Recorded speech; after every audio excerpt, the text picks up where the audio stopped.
An old lady went to visit her dentist. When it was her turn, she sat in the chair, lowered her underpants, and raised her legs. The dentist said, "Excuse me, I'm not a gynecologist." "I know," said the old lady. "I want you to take my husband's teeth out." One night, a little girl walks in on her parents having sex. The mother is going up and down on the father, and when she sees her daughter looking at them, she immediately stops.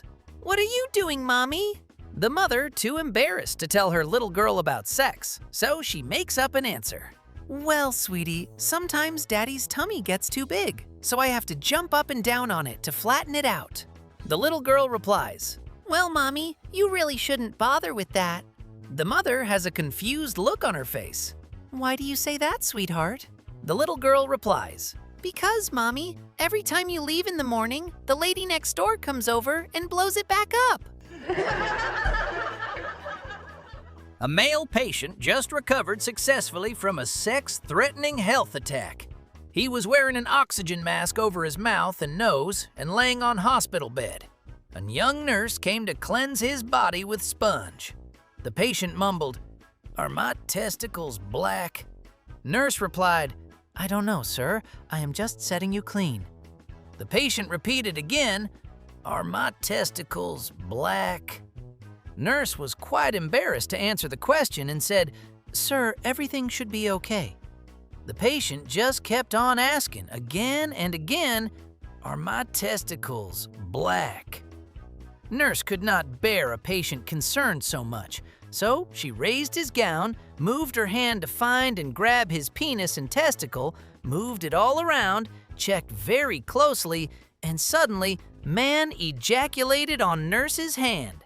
The man pulls off his oxygen mask, embarrassed at the fiasco, says loudly enough, "Ma'am, thanks, but I still need to know, are my test results back?" It's 1957, and Bobby goes to pick up his date, Peggy Sue. Peggy Sue's father answers the door and invites him in. He asks Bobby what they're planning to do on the date. Bobby politely responds that they'll probably just go to the malt shop or to a drive-in movie. Peggy Sue's father suggests, "Why don't you kids go out and screw? I hear all of the kids are doing it." Bobby is shocked. "Excuse me, sir?" "Oh, yes. Peggy Sue really likes to screw. She'll screw all night if we let her." Peggy Sue comes downstairs and announces that she's ready to go. About 20 minutes later, a thoroughly disheveled Peggy Sue rushes back into the house, slams the door behind her, and screams at her father, "Dad, the twist! It's called the twist!" A father and his 6-year-old son are walking down the street, and they come across 2 dogs having sex. The boy is shocked by what he sees and asks his father, "Daddy, what are they doing?" The father, not wanting to lie to his son, says, "They're just making a puppy." "Okay," says the son, and the father is relieved that he doesn't probe further. The next day, the son bursts into his parents' room and sees them having sex. The father jumps up and quickly covers himself. Knowing he's in for an interesting talk, walks downstairs with him, and they sit at the dining room table. The son asks him, "Daddy, what were you and Mommy doing?" Again, wanting to be honest with his son, he says, "Me and Mommy were making a baby." The son pauses for a moment, thinking, and then says, "Flip Mommy over, I want a puppy." One morning, while his wife was making breakfast, a man walked up to her and gave her a healthy pinch on her butt. He said to her, "If you firmed up your butt, we could get rid of your girdle." The wife was angry, but said nothing. The next morning, her husband pinched her breast and said, "If you firm these up, we could get rid of your bra." The wife grabbed her husband's penis and replied, "And if you firmed this up, we could get rid of the mailman, the gardener, the pool man, and your brother." Typical macho man married typical good-looking lady, and after the wedding, he laid down the following rules. "I'll be home when I want, if I want, and at what time I want, and and I don't expect any hassle from you. I expect a great dinner to be on table unless I tell you that I won't be home for dinner. I'll go hunting, fishing, boozing, and card playing when I want with my old buddies, and don't you give me a hard time about it. Those are my rules. Any comments? His new bride said, "No, that's fine with me. Just understand that there will be sex here at 7 o'clock every night, whether you're here or not." Bill and Marla decided that the only way to pull off a Sunday afternoon quickie with little Johnny in the apartment was to send him out on the balcony and order him to report on all the neighborhood activities.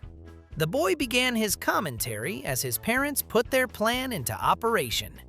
"There's a car being towed from the parking lot," little Johnny said. "An ambulance just drove by." A few moments passed. "Looks like the Andersons have company," he called out. "Matt's riding a new bike, and the Coopers are having sex." Mom and Dad shot up in bed. "How do you know that?" the startled father asked. Little Johnny replied, "Their kid is standing out on the balcony too." Walking home after a girls' night out, two women pass a graveyard and stop to pee. The first woman has nothing to wipe with, so she uses her underwear and tosses it. Her friend, however, finds a ribbon on a wreath, so she uses that. The next day, the first woman's husband phones the second woman's husband, furious. "My wife came home last night without her panties." "That's nothing," says the other. "Mine came back with a card stuck between her butt cheeks that said, 'From all of us at the fire station, we'll never forget you.'" The elderly Italian man went to his parish priest and asked if the priest would hear his confession. "Of course, my son," said the priest. "Well, Father, at the beginning of World War II, a beautiful woman knocked on my door and asked me to hide her from the Germans. I hid her in my attic, and they never found her." "That's a wonderful thing, my son, and nothing that you need to confess," said the priest. "It's worse, Father. I was weak and told her that she had to pay for rent of the attic with her sexual favors," continued the old man. "Well, it was a very difficult time, and you took a large risk.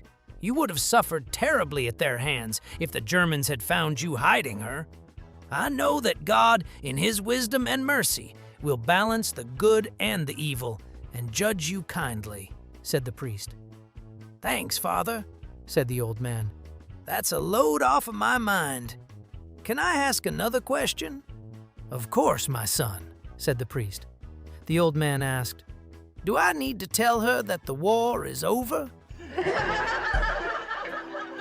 ラカンセよ